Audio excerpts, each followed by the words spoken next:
Many of us know the story of Jesus and the Roman Centurion, where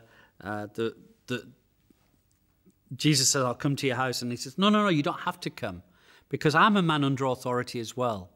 And when I say go, a man goes. And Jesus is just praises him for his faith. And he praises him for his faith for two reasons. One is that he recognizes Jesus is a man under authority. He recognizes that Jesus has been sent from God, but he understands the concept of a delegated authority.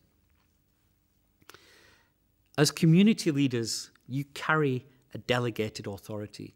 The elders have given you a responsibility for something, and with responsibility comes authority. They're two sides of the same coin. You cannot have authority over something for which you're not responsible, and you can't be held responsible for something if you're not given responsibility. And so we do, as community leaders, have some form of delegated authority, but we must carry that authority lightly.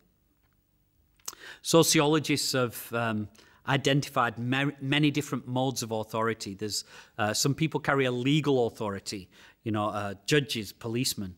Some people carry a positional authority.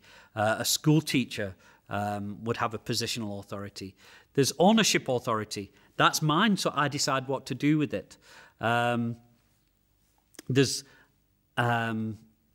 founder's authority. Somebody who started something tends to have authority. There's relational authority.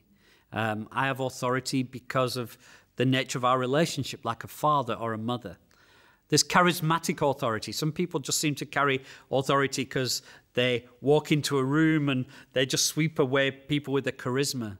There's expert authority. I carry authority because I know what I'm talking about.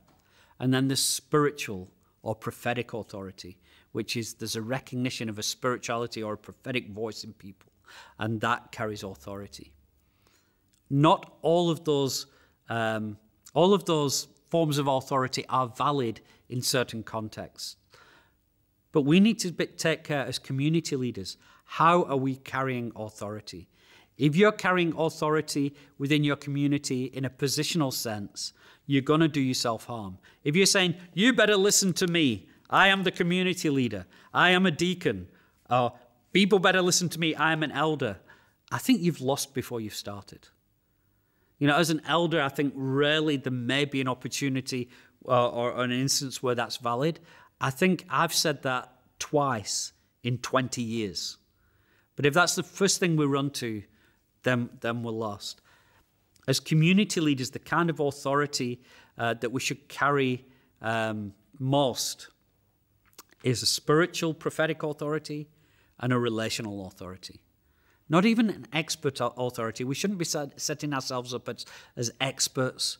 We shouldn't be setting ourselves up as gurus, even though we may have more knowledge than those we're leading. But authority should be carried lightly and relationally. And a relational authority only works when somebody feels safe and loved. Then they recognize that authority.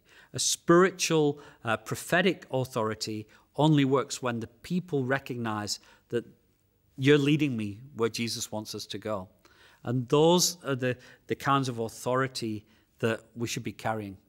The other side of this is, if we want to carry more authority, we should be submitted to authority.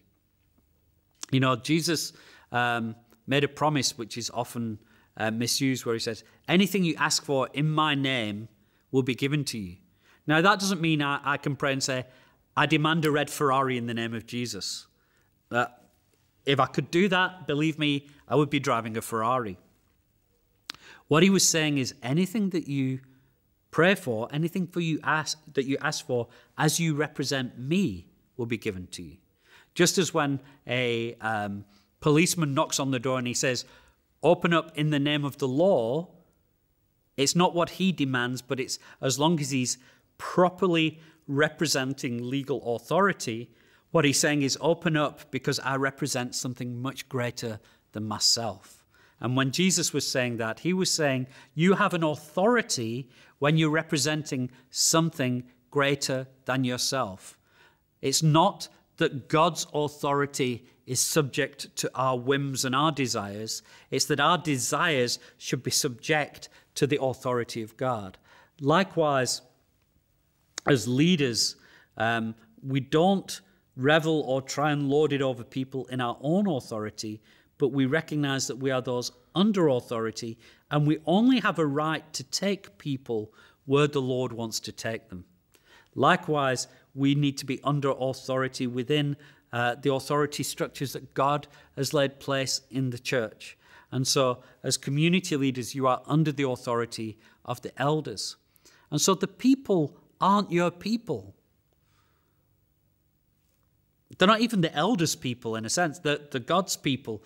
But it's the elders who will stand and give an account for the people in the church. And so they have an authority in your community that you're leading, and your authority is only really delegated from them.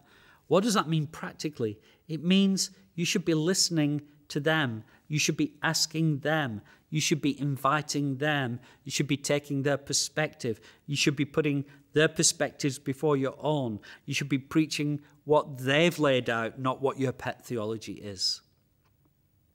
We really need to be a people who understand the spiritual dynamics of authority. And if we are not people under submission, then we have no right to complain that the people won't listen to us.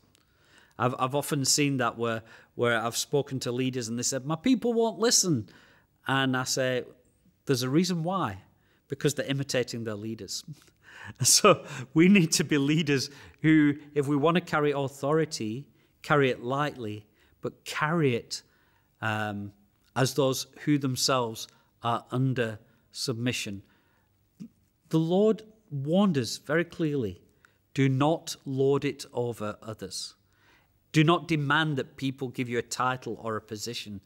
Don't walk around and carry yourself like you're the bee's knees. You know, as leaders in the kingdom, that topsy-turvy, inverted, upside-down values of the kingdom is that whoever wants to be the greatest must be the least. And as a community leader, you shouldn't be carrying yourself as greater, more important, or as special, but as the greatest servant. You should be carrying yourself as the one who serves others. The way you're serving is through leadership. But don't lord it over. Don't think you've got a position. Don't try and carry your authority as some expert or some guru or somebody in a position, but somebody who loves God and loves people. And remember, when Jesus returns, he's going to ask us, how did you treat my people? You know, as a parent, there were times when my children were younger that we asked people to babysit. And we have certain values, certain rules in our house. And when people came and babysat, I would expect them to honor the values and the things we asked them to do. If after I got home, after an evening or a weekend away, and these babysitters had said, yeah, we heard what you said, but we didn't like it, we decided to do it our way, man, I would not have been pleased. They're my children. And I've delegated a responsibility to you to look after my children the way I would. Jesus is returning one day, and he's going to look at us and he's saying, I gave you a responsibility. I delegated an authority to you in order for you to care for and look after my people while I was away. And now I'm back. What did you do? Did you lead the way I asked?